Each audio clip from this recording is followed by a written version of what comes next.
I think it's time to hand out some grades. Got to hand out some grades to some of the players who moved teams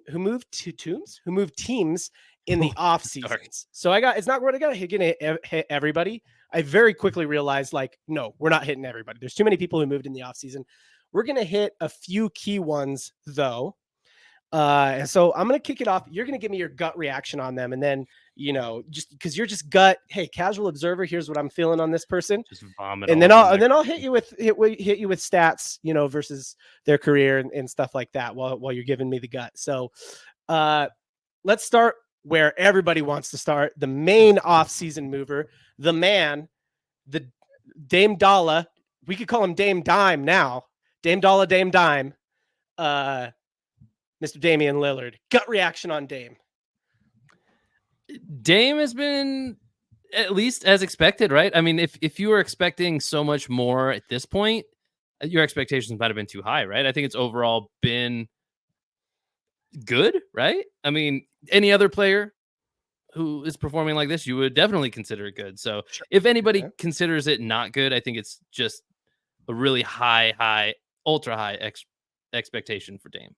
It's a little Dame hate. Okay, so giving you some averages here, he is currently averaging 25.6 points per game, career average of 25.2, so right on par with career average. Now, there's a little bit of a lot of people are like, yeah, okay, but last year he averaged 32 points a game. So he has fallen off because last year he was so good. He just had a good year last year. So let me give you the last 5 years: 32.2, 24, 28.8, 30, 25.8, and 26.9. So maybe on the low end of his last 5 years average, but you're also putting him with like another premier scorer. So for him to not lose that much production and scoring with another premier scorer, very good. Assists though. He's averaging,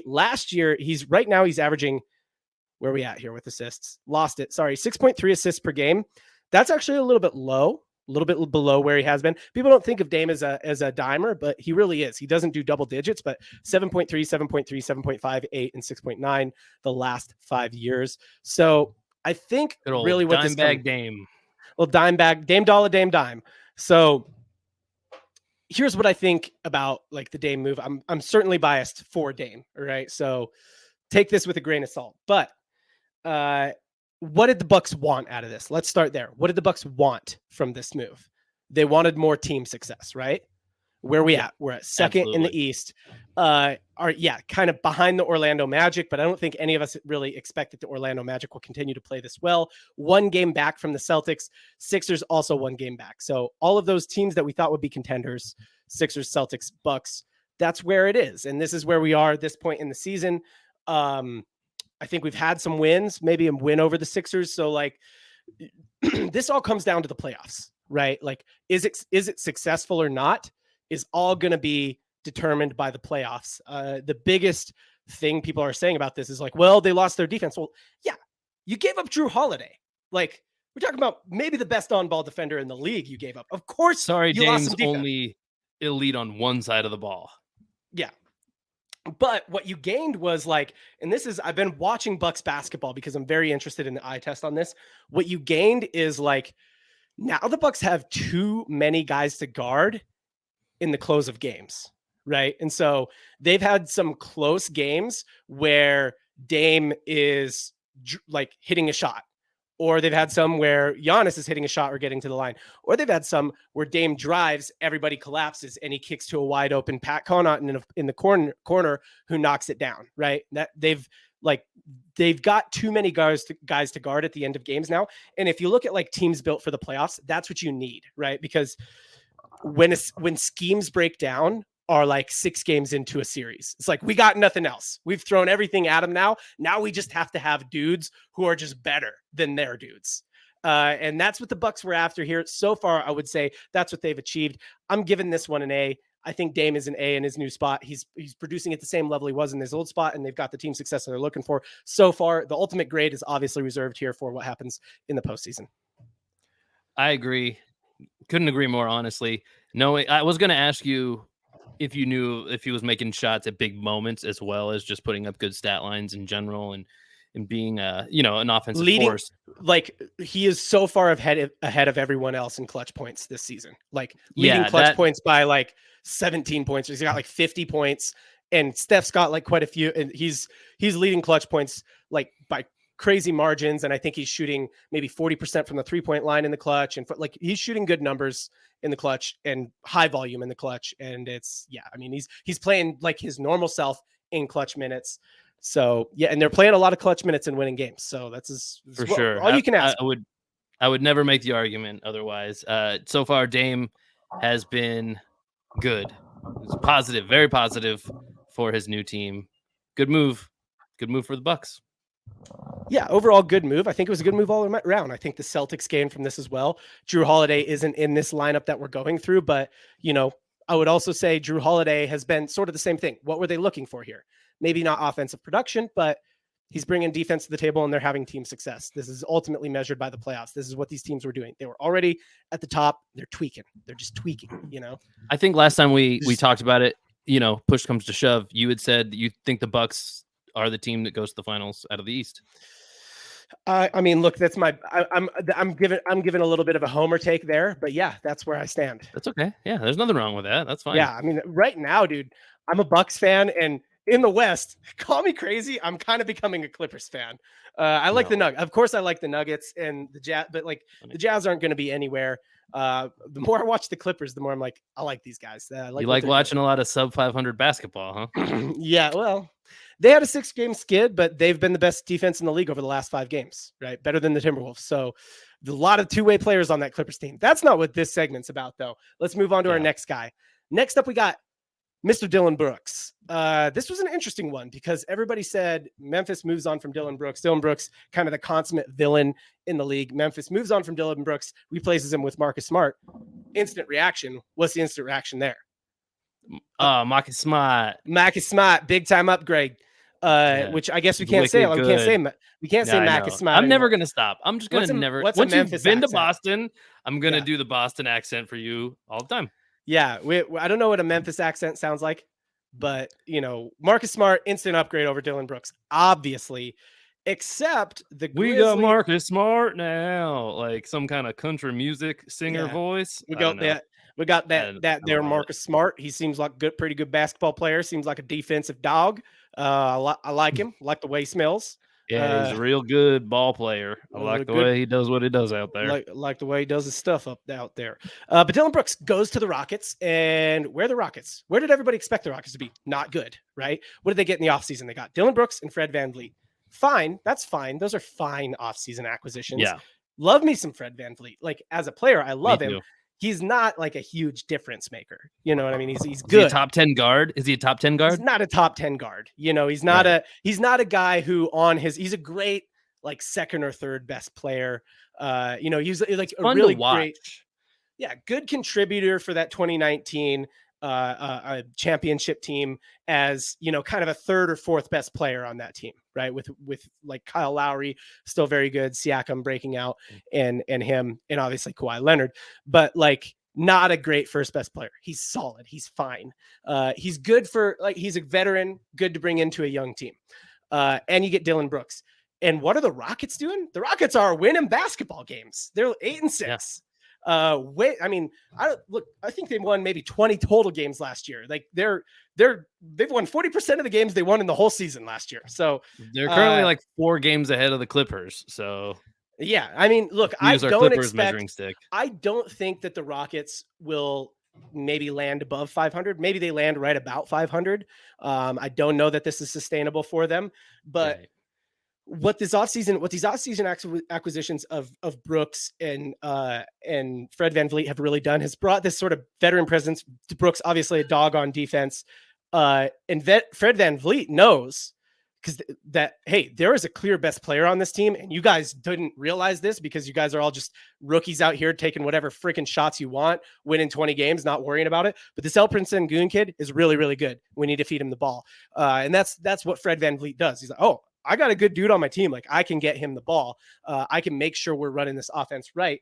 And what it's allowed to happen is like Sengun to step up as that clear best player on the team, Fred VanVleet to be a solid second, and all of those Jabari Smith Jr.'s, Jalen Greens, all those guys to be role players which is what they really are. Right. So yeah, I mean, look, to me and Dillon Brooks, kind of the same thing. Dillon Brooks numbers by the numbers. Like as much as I hate to give Dillon Brooks props, scoring at a clip very close to his career average, stealing at a clip above his career average, assisting at a clip slightly below his career average. A lot of what Dillon Brooks does doesn't show up in the stat sheet, but again, measuring by team success and the vibe he brings, right? Fred VanVleet's not that dog. All those young kids, they're not that dog. Dillon Brooks is that dog. He brings the dog to the Rockets. Love to hate him, but got to give him his flowers. I give him an A. How about you? I would love to bring more dogs on Rockets, potentially bring a German Shepherd into space. That'd be fun. Maybe a Chihuahua, just to kind of like, chirp out at the aliens. No, Dillon Brooks, again, I don't think you can look at this trade at this point in time and say anything other than success. Yeah. Good move. These are off-season acquisitions, by the way. Didn't even have to trade anything. Yeah, and I think this is like, I fall similar to you. Is like, let's not like put the crown on Dillon Brooks' head by any means. I don't think you have. No. But like, do we anticipate them to be at this point at the end of the season? Maybe not. Right. Yeah. So remains to be seen. But for right now, it might for be sure. I'll put it this way. Alperen Sengun, the Houston Rockets' success is really a testament to Alperen Sengun. And a guy like Dillon Brooks brings exactly what is needed to this team. It's a team full of young dudes who is like someone needs to come in and tell them like, hey guys, that dude's the best player. Get him the ball. Yeah. And I don't give a crap what you think about me. You know what I mean? And that's Dillon Brooks. That's Fred VanVleet. And then they need the dog, right? Like they need that guy who's like a vibe guy, because that's not Fred and that's not ever a young player. So yeah, I mean, I think Dillon Brooks is, props to, I think, Nick Nurse, right? It's the new coach Nick Nurse is with the Sixers. Who's with the Rockets now? Is it Ime Udoka? Props to Ime Udoka for not moving on James Harden in the offseason, which there was James Harden interest, and deciding, hey, we want VanVleet and Brooks instead. Who knows how it'd be shaking out with Harden, but shaking out pretty well. Definitely a trend upward. All right, let's move on to another guy we're just talking about here, Fred VanVleet. The other Rockets acquisition. I'll start here and just say this feels mid to me. I like that they're having team success, but Fred VanVleet seems, as much as I love that Alperen Sengun is breaking out, he shouldn't be leading this team in scoring. Fred VanVleet should be doing that. Thoughts on this? Mean, yeah, I'm a Fred guy. I like Fred. He, like I said, he's fun to watch. There's something about the style of ball he plays that just kind of speaks to me. Mm-hmm. He's the way I like to see my guards play. Along those lines, I'm usually, take my favorite player out of the equation, and I'm not usually like all in on you need an elite guard, Right. I think that VanVleet can be a starting guard, a big contributing factor on a really good team, on a championship team. It definitely can be, right? So I think we're speaking out of both sides of our mouth a little bit. Sure, we're looking at stats, so it's fair. But to say that Dillon Brooks was a good acquisition, meanwhile Fred VanVleet isn't quite as good, or he's like okay-ish, he's kind of mid-ish. Hey, it's at the end of the day, we're talking about team success. What made the Dillon Brooks you're trade saying you might have to, if you're going to give Dillon Brooks an A, you might have to package these two up and give him an A, because we don't really know what's happening here. Well, and I'm even willing to give the nod to Brooks, right? I'm just saying, like with VanVleet, like let's just see how this thing shakes out a little bit more. We already are a little suspect with the Rockets season long, right? So let's see how it shakes out, and then decide who's the biggest factor on the team. Here's my problem with VanVleet at the moment. He's doing career average stuff. He's shooting at a decent clip percentage-wise.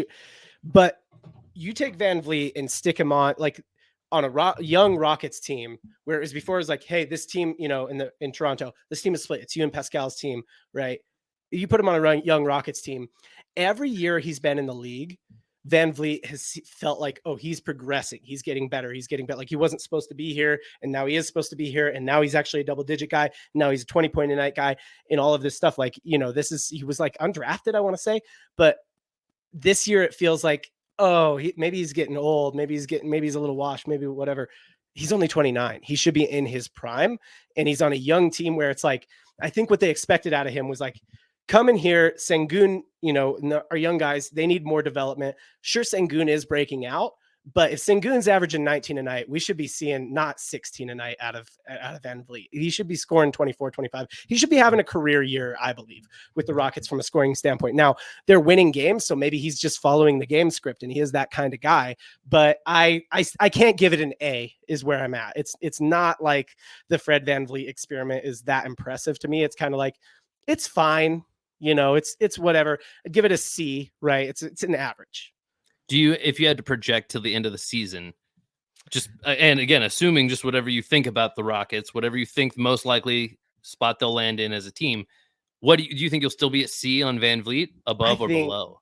C, maybe a B minus or something like that's the thing is he's not that guy who's like, I'm a kick it in. You know what I mean? Which I don't know. What I want to see from him. Yeah. And I think you're right. I think this is the opportunity to do that.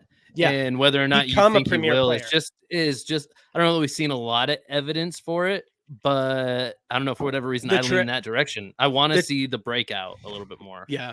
The trajectory of Sengun just seems so much stronger that he just seems like he'll eclipse VanVleet a little more throughout the season. Let me paint the scenario. Maybe I'm wrong. I would love to be wrong because I want VanVleet to break through into that top tier of players. VanVleet, a veteran guy, like we said, you know what you get when you get him, kind of thing. You know what to expect.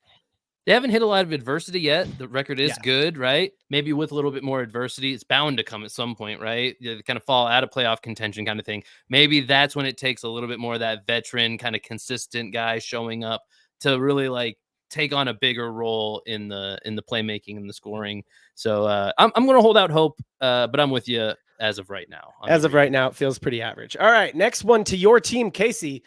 Mr. Chris Paul moved in the offseason. The distributor, I don't even know Chris Paul's nickname. The dirty distributor, Chris Paul. That's CP3. What I just nicknamed him. CP3 moving to the Warriors. I can give you his numbers, but what's your instant reaction? Instant reaction. I'm not too sure how his numbers will look compared to his career numbers necessarily. I imagine they're somewhat in line with at least the style of player he is. But instant reaction, it feels like a net positive, although maybe not like the most exciting acquisition of all time. But I feel like a net positive. Team success hasn't really fallen in, but also you just feel like with the Warriors, there's going to be a run at some point, whatever it takes to kind of get there.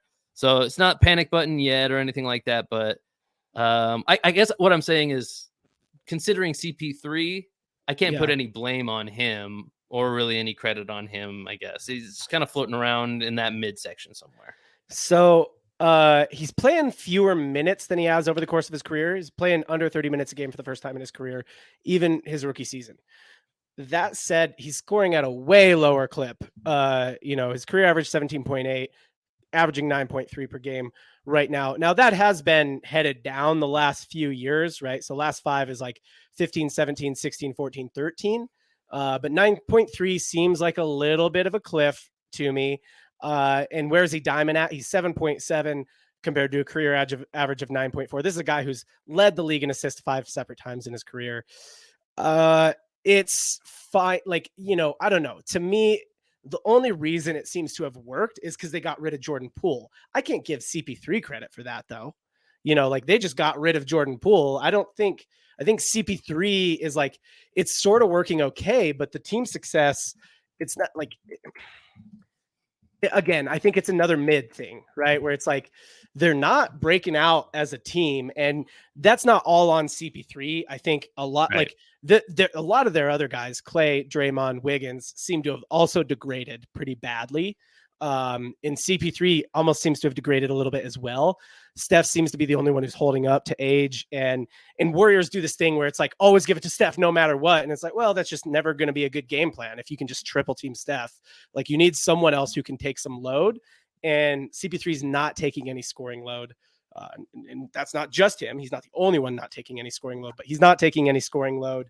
I don't know. To me, it also feels mid. It feels like they probably wanted more. And I almost don't even lead in C on this. I almost give him like a D plus. Like, I would like to, he's always been this multiplier, this sort of force multiplier.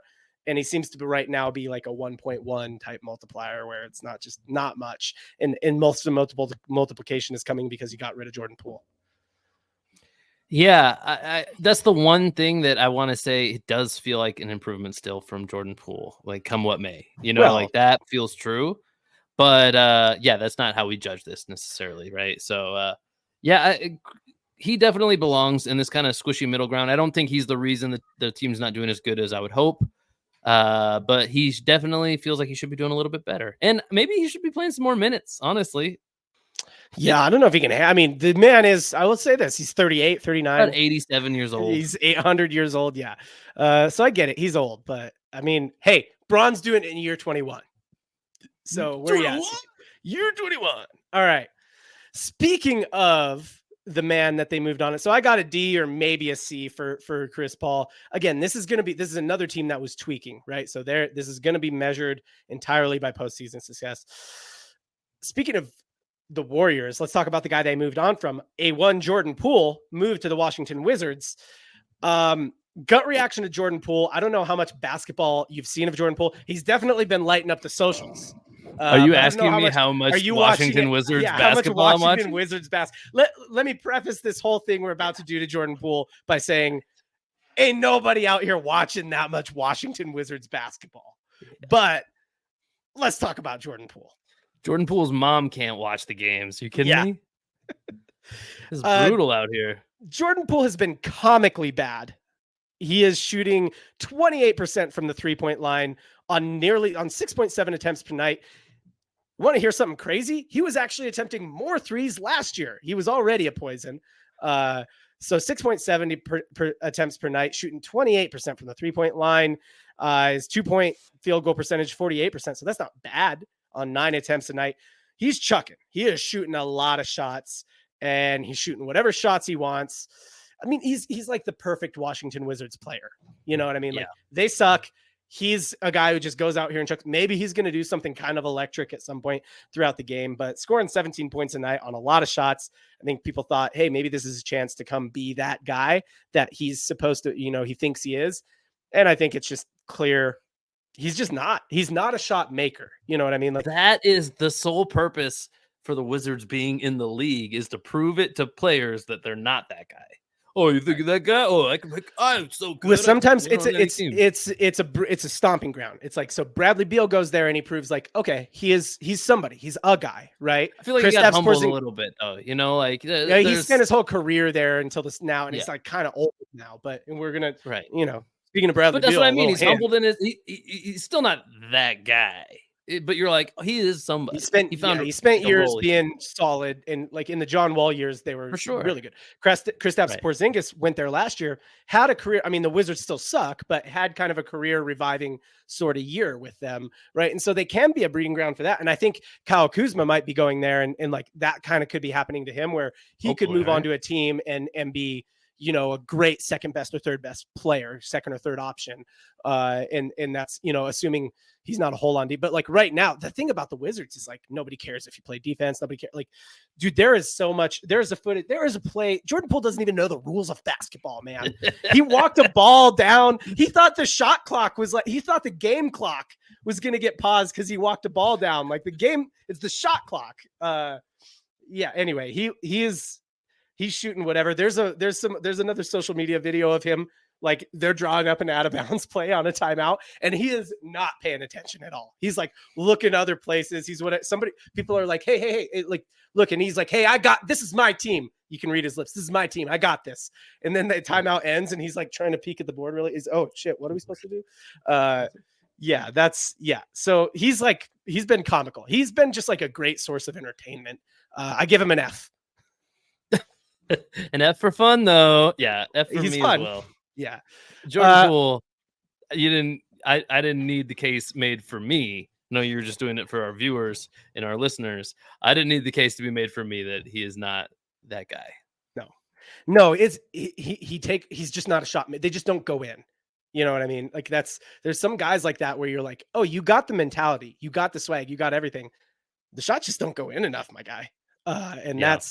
That's Poole, and that's tough. How do you roster a player like that? I think Kevin Garnett said in Europe, he should. Yeah, Kevin Garnett has said he shouldn't be in the league, and it's like unless he can accept and work on like fewer touches. Yeah, how do you roster a guy that has all the confidence in the world, but the shots just don't go in? You know. I don't normally just read comments from our chat, but Felix says let him cook, so let him cook. In Washington, that's what you do when you're the Wizards. Let him burn. Like that's really what it is. We're talking let him burn. If you're Washington, you're saying, hey, at least people are talking about us. All right. Yeah, I mean, he's burning in. I mean that place is actual hell. So yeah, I mean, I can't imagine living in Washington D.C. just for any reason. But sorry about it if you do. Sorry. Speaking of Washington, seems like not my thing. Speaking of Washington and a guy who moved on from Washington, we will move on to our last guy here, Mr. Bradley Beal. Bradley Beal, tough to judge here. He's played in 3 games this year, so there's that. But let's project a little bit. He's averaging 17.3 points in those 3 games. He's his career score, 22 point a game scorer, has had multiple seasons over 30 points. And those are like recent. Those are in the last 5 years. Sure. Yeah. He's stealing, he's not really stealing. He's not really diamond. He's not really doing anything other than scoring 17 points. I get it. There's a lot of people who need to eat in Phoenix, but what is your role then as the third best player? It's 33% from the 3-point line on 5 attempts a night, 41% from 2 on 10 attempts per game. That's a lot of volume for 42%. He's a 50% career mid-range shooter, and he's shooting 42 right now. So statistically, like from an averages perspective, not only is he not scoring volume, he's not scoring volume, not because he's getting as many touches as he ever has, and he's missing them. And the Suns, he's again only played in 3 games, so that's not great either. How are the Suns looking right now? I haven't even looked lately. Suns are sitting on a. Oh, where are we at? Suns are 11-6 in the 4 spot. Yeah. So, I mean, I guess, but like, I don't think any of that has to do with Bradley Beal. I don't think any of that has to do with Bradley Beal, though. What do you mean? How could he was the sole reason for the 7-game win streak when he's only played in 3 games, obviously. Yeah. So he gets an F from me as well. Anything else you want to say about Beal? He's old. He's an old dude. He's probably 34 now, I'm guessing. I mean, yeah. I also think just generally, I'm like, this is a lot of mid-range you guys put together. Like, I don't like that. Yeah, it is. It is. I'm going to take a hot takey though. A little hot takey here for a second. Yeah. Get there. Make the case for Beal if you've got it. This is the last guy we're bringing up. This is 6 of 6 as far as the NBA players were grading on their new teams from off-season acquisitions. I think he has one thing going for him for sure, which is this will be, I think, the one by season's end that we probably will have risen on the most because you don't think we're coming up on Jordan Poole? Exactly. For one, that is the main reason. He's got the most room for improvement. That's realistic. That's realistic. Yeah. Because it does feel like an anomaly that the numbers aren't, that they are where they are. Right. And yeah, maybe he's a little bit in a different age category now. Maybe you can't expect the best seasons he's ever had, but I think you would expect him to kind of figure it out, find some footing on a new team. And honestly, just getting the hell out of Washington is a step forward. Doesn't matter when it is in your career. Like they have a chance to do something in the playoffs, and that matters. And if he can just carve out a role, which he'll have to really do for the first time, he's not just that guy who can, he's not just the Jordan Poole, just the guy. Jordan Poole. Yeah. Right. Like he's not just huck it up all the time. He's going to have to learn how to take that insane output, that production that he would put out on the court in Washington, and actually harness it and become efficient within a role, and maybe carve out something a little different, like you said. This is what you're looking for from a Beal. This is what you're looking for from a Beal is Kevin Durant off night, Devin Booker sitting, or Kevin Durant off night, Devin Booker off night. Like he's that guy who has 1 in every 10 games is the guy, right? Oh, he was that guy who carried us. He was the 35-point guy tonight. And that's what the Phoenix Suns need. It's like we got 3 guys who could be the 35-point guy on any night.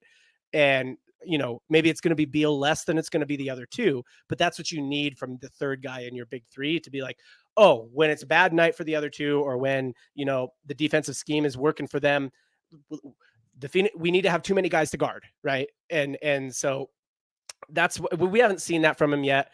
And so I agree with you that we could come up on him because he just, he hasn't had enough chances to do that yet. And I think at some point in the season, that's going to happen. He's going to be the guy who's like, yep, tonight it was Beal.